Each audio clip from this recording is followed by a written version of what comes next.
Assalamualaikum warahmatullahi wabarakatuh.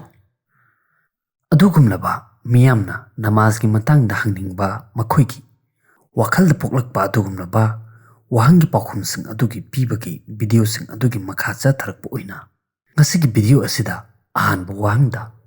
aikhoina adugumlaba mafum kaya marum amada imamga loinana namaz sonba matamda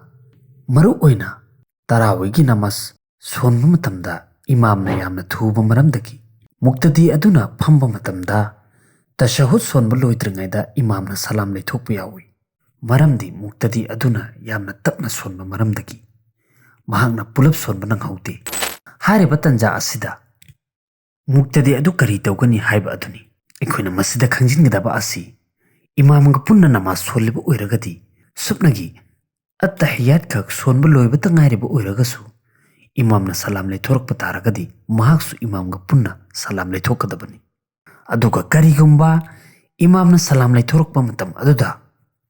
muqtadi adugi tashahhud adu sonba loidriba amadi khara watliba oiragadi hairiba tashahhud adu loisillaga muqtadi aduna salam leithokadabani madhangi question da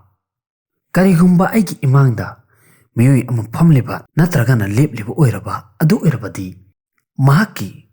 mai adugi maikaida olaga namaz sonba yabra haiba aduni masigi matangda asumna lai madudi karigumba aigi mangda aigi maikaida onsilaktuna miyoi amma lepliba natragna famliba oiraba adu oirabadi mahaki mamai adugi maikaida leplaga namaz sonba asi makru tahrimini maram asina hairiba mafum aduda ikhoi namaz sondana honagadabani atopa mafam amada chatlaga namaz songadabani miyoi kaya amana asumna haini madudi thabuk tawriba miyoi adugi niyat singba asi tangai fade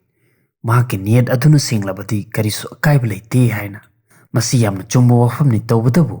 masiga loinana aikhoina khangjingadabu wafam amadi aikhoina tawriba amal adusu chumba asi tangai fade